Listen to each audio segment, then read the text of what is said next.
पुण्यातील ससून हॉस्पिटलला गॅस टंचाईचा फटका. कॅन्टीनमध्ये आज पुरेल एवढाच गॅसचा साठा. गॅस पुरवठा संपल्यास रुग्णांची गैरसोय.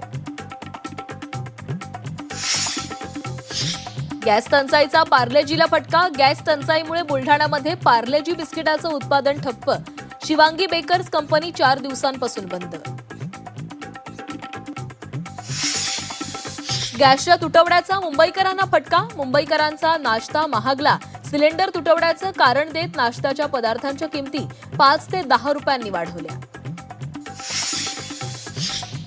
गॅस टंचाईमुळे कोळशाच्या दरामध्ये वाढ. कोळसा प्रति किलो 4 ते 5 रुपयांनी महागला. कोळशाचे दर प्रति किलो 30 वरून 35 रुपयांवर.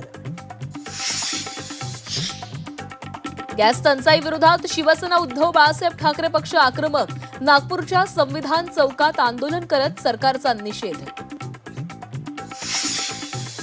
पश्चिम बंगालसह 5 राज्यांच्या निवडणुकांची आज घोषणा होण्याची शक्यता. केंद्रीय निवडणूक आयोगाकडून तयारी पूर्ण. संध्याकाळी पत्रकार परिषद घेणार असल्याची सूत्रांची माहिती. बारामती राहुरीची पोटनिवडणूकही आजच जाहीर होण्याची शक्यता. अजितदादांच्या निधनामुळे बारामतीची तर शिवाजीराव कर्डिलेंच्या निधनामुळे राहुरीची जागा रिक्त. मुंबईच्या महापौर रितू तावडे वादाच्या भोवऱ्यात. कारवरील लाल निळ्या दिव्यांची सोशल मीडियावर चर्चा. नियमांचं उल्लंघन होत असल्याची टीका. मार्चमध्येच नाशिक जिल्ह्यात पाणी टंचाईच्या झळा. सिन्नरसह येवला तालुक्यातील पाणी संकट गडद.